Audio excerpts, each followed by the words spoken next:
It's been such a long while since my last reading vlog. I think it's been a year.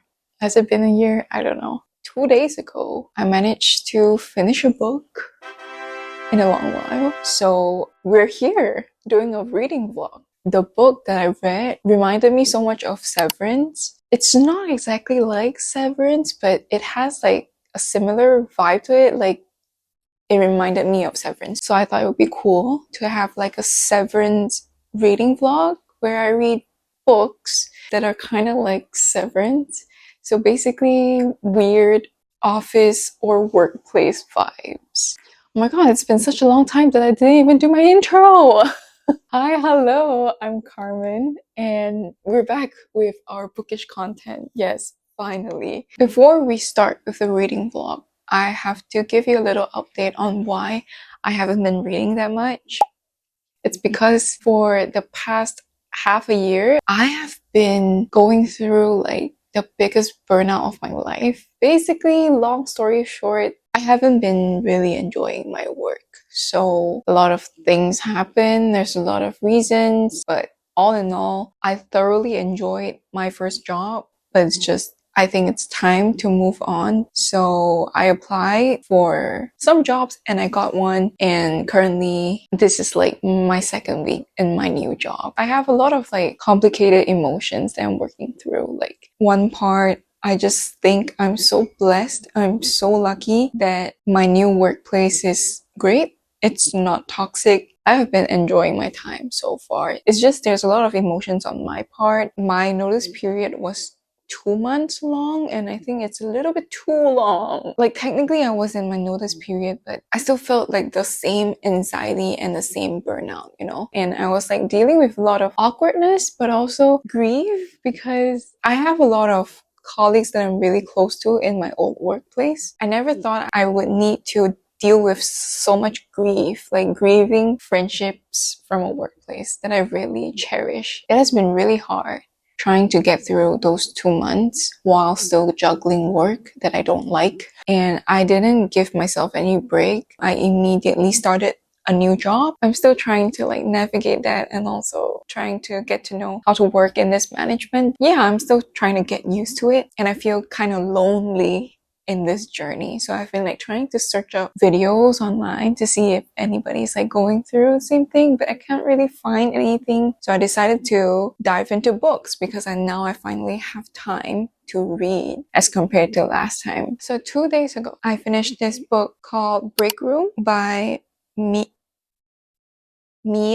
Lee. I think that's how it's pronounced. I can't see the Hangul, so I guess that's how it's pronounced. It's a very short book. It's 208 pages. I finished it in like, I don't know, 2 hours. I was kind of shocked. This book has been on my mind for like weeks because weeks before I went to a bookstore and this book in particular caught my eye. The blurb was so intriguing. It's about this Korean reality show that casts different weirdos from different workplaces. They basically asked workers of different companies to vote for this one person that you feel like is the weirdest or kind of not really weird, but you don't really like their antiques in the workplace, especially in the break room. Everybody voted, and then now you have this one weirdo from each workplace, from each company, and then they come together in this reality show. There's one mole amongst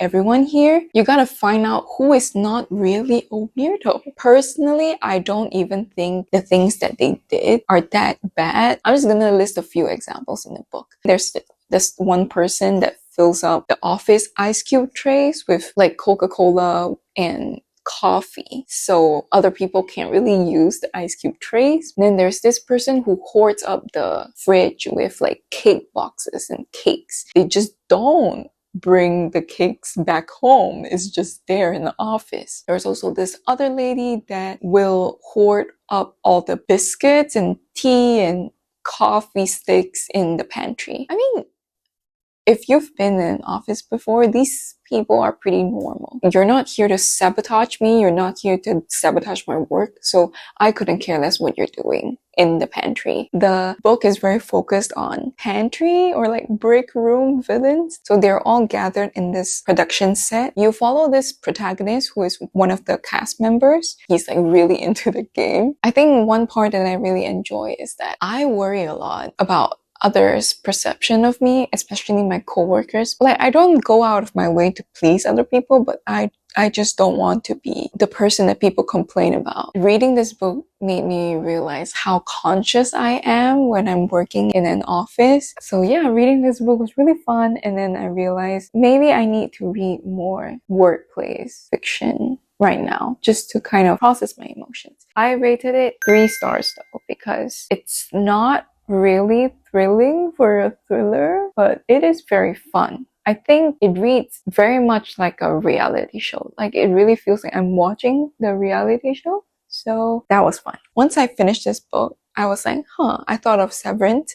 I didn't actually finish Severance, so I wanted to watch Severance these few days. Other than watching Severance, I want to start this book. This is The Employees by Olga.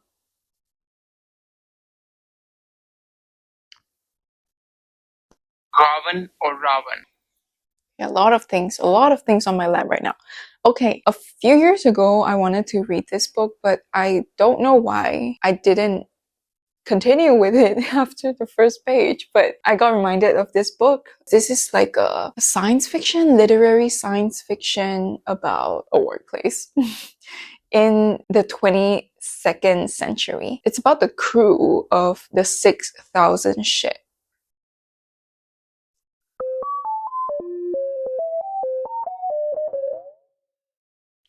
So this ship takes on a number of strange objects from like this planet called New Discovery. From the chapters, you will look at the different perspectives of different crew members on how they slowly get attached to different objects and how they start to feel or start to ache for warmth and intimacy. I think the reason why I dropped it the last time, like a couple years ago, is because when you start the book, basically, it will show you this page saying the following statements were collected over a period of 18 months, during which time the committee interviewed the employees with a view to gaining insight into how they related to the objects and the rooms in which they were placed. So blah blah blah blah. You go through like different statements, and then the statements are numbered.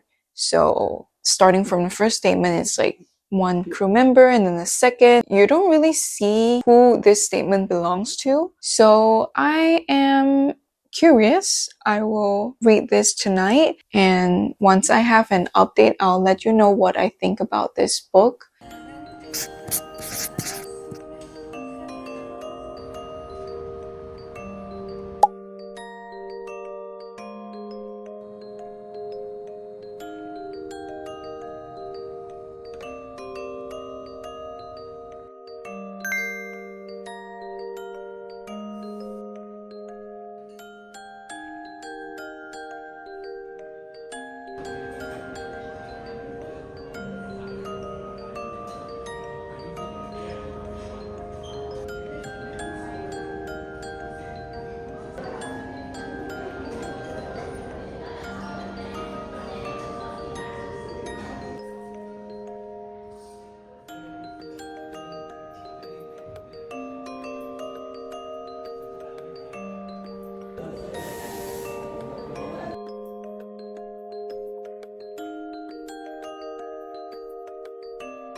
Good morning. I have a long to-do list today, but I still want to get a good chunk of reading done and also start editing this video. But before I start working, I just want to share a little bit about the employers. I'm at 27% of the book. Truth be told, I don't know what's going on in this book. The book isn't anything like Severance. It's nothing about the workplace. It's more like Mickey 17, the Bong Joon-ho movie. It's about people in this spaceship. Some of them are humans from Earth, but I guess Earth is probably destroyed at that point. So they live in this ship called the 6,000 ship. And then some of them, probably a big part of them, are, I guess, robots. I don't know. I don't know if the people who are controlling this ship are trying to humanize these bots, but they are robots because they are born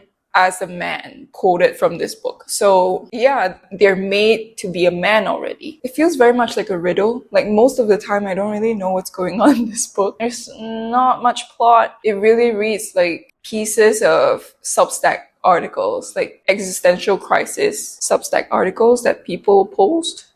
I just want to get to know more about this world, I guess. These robots, they have some sort of a ritual to go into these rooms that supposedly have objects from this planet called New Discovery, I think. But the thing is, I don't know what these objects are. They are described, but it's very weird. I don't know what they are. Are they stones? Are they gemstones? Are they living things? Because why do they hum? Some of these objects, they hum, they have warmth, they move a bit. I don't know what's going on, okay? I don't know what's going on. In statement 34, it wrote, "And what would it mean if one could move only between two rooms, one containing the objects, the other the voices, to pass from room to room through a stream of light and a fatty gush of light, endeavoring to love an object as a human being as an object." I think that's the situation that we have right now. We tend to love objects, obsess over objects as if we're in love with them. And we treat human beings as objects, which is very true. Very exploitative, very true.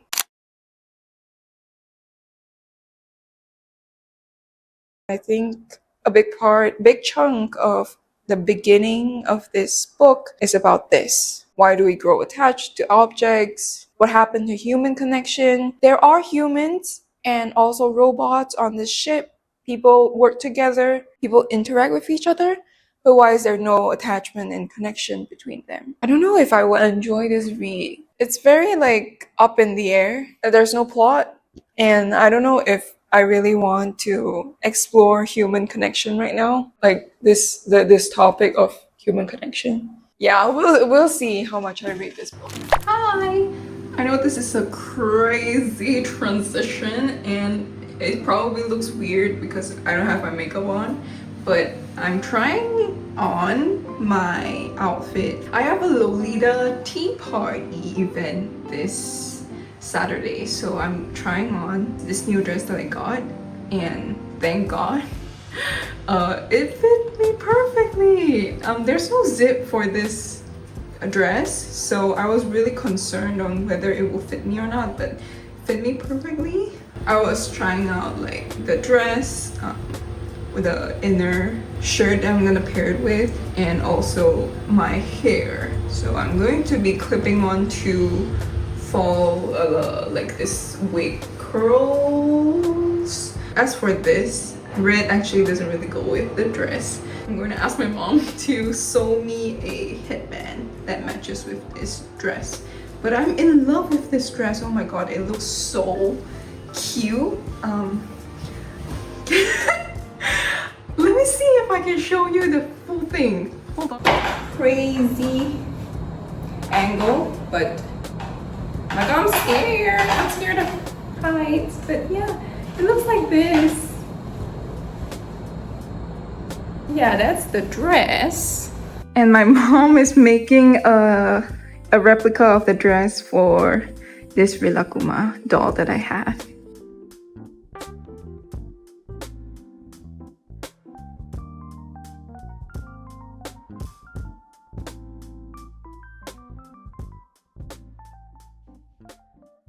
I wanted to give you an update because I just got to, I think, 47% of the book, and I think we're finally progressing a little bit. Everything seems to make a lot more sense, and I can draw certain connections between this book and Severance now, in the way where this book is very clinical. It paints a very like bluish and cold picture of a workplace, and especially because it takes place on this spaceship. There are both humans and humanoids. Finally, I know how to refer them.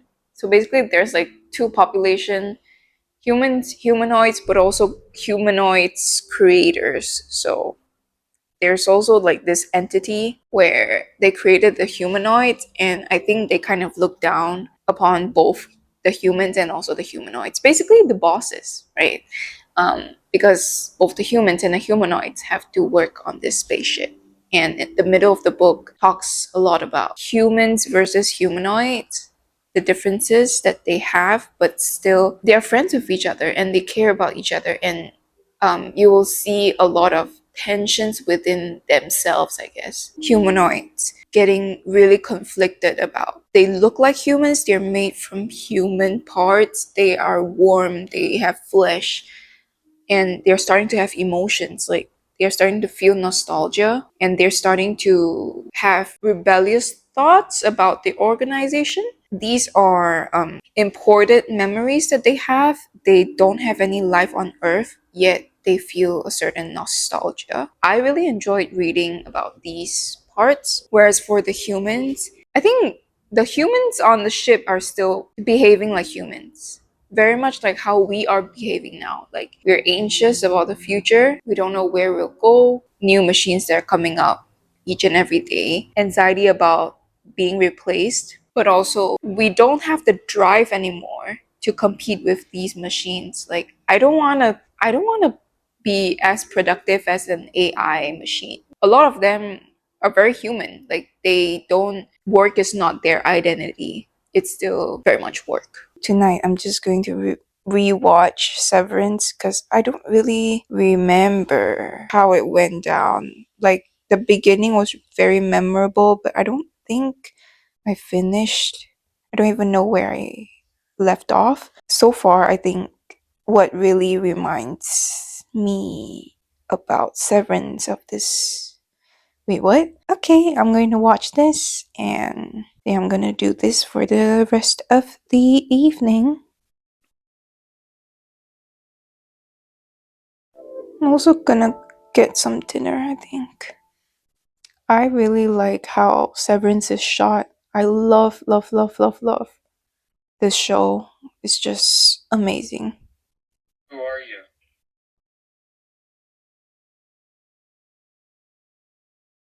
I need subtitles actually. Okay, but I'll update you in a bit after I have, like, later on when I have updates, I guess. You didn't know back then what you've been knowing now. Before the broken skin and letting your love out, playing the tape again. It's such a sorry sound. Old shaky monologue, just dragging you around, reaching for reset, reaching for reason to begin, watching the sunset, front porch cigarette with my best friend.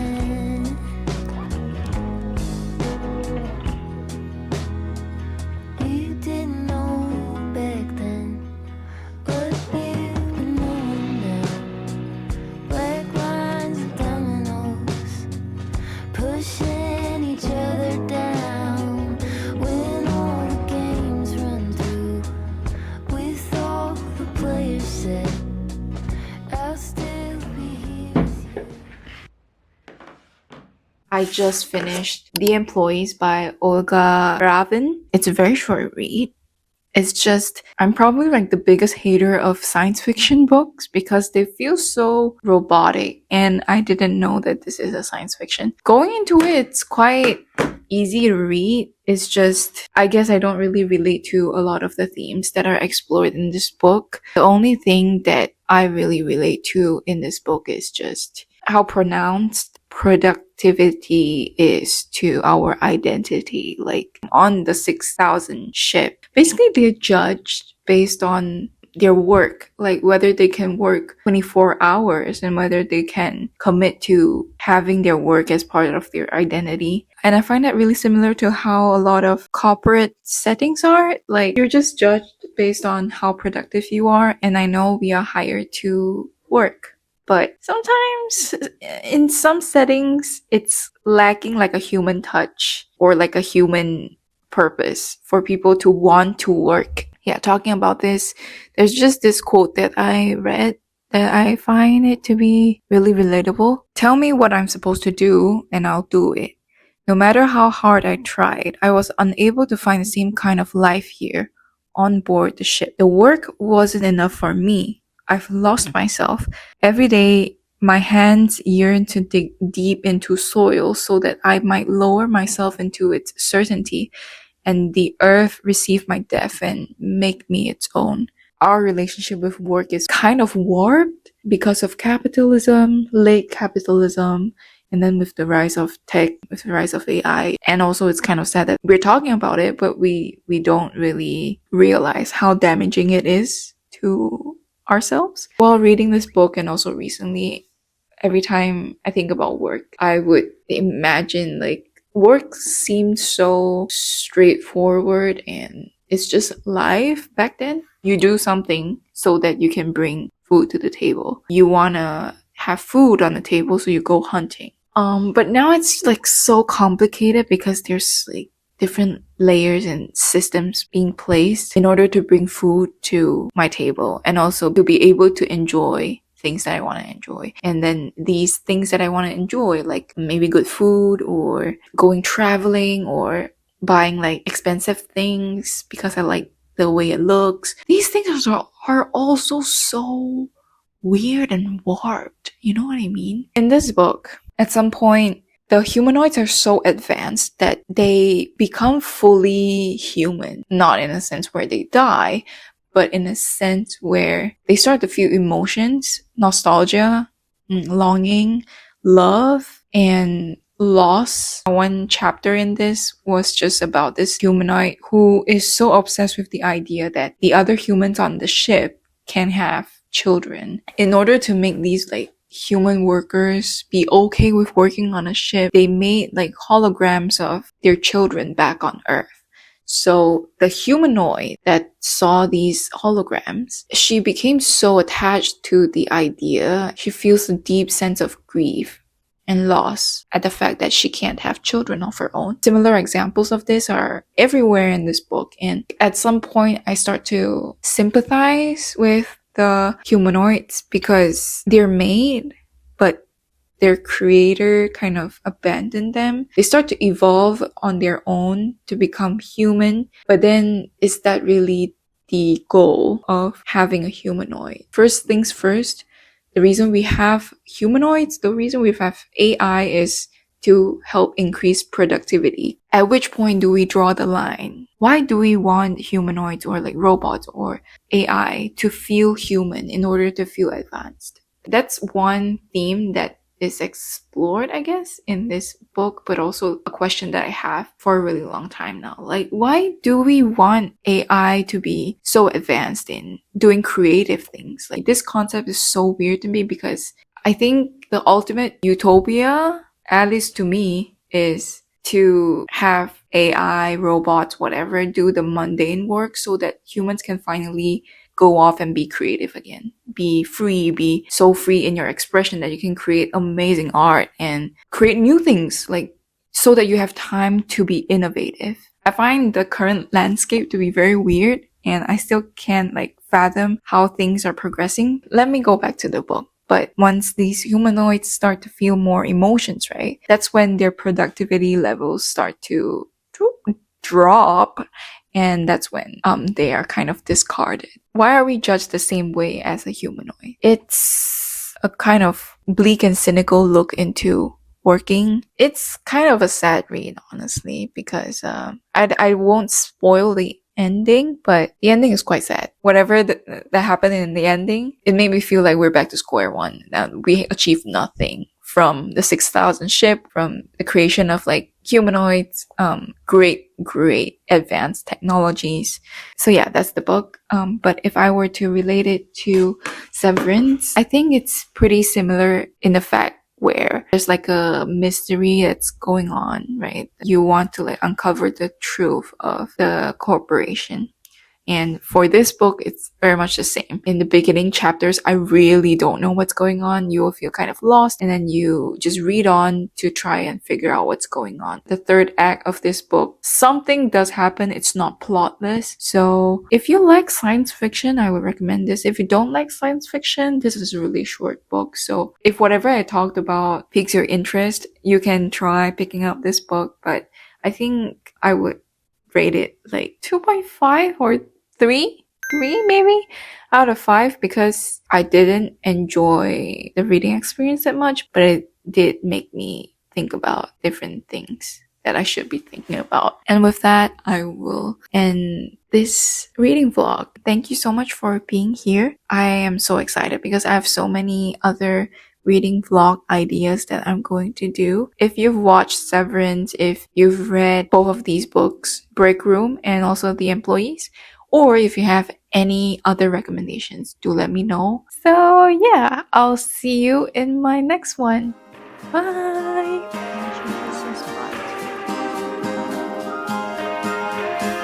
Riding the late night train, face turned low.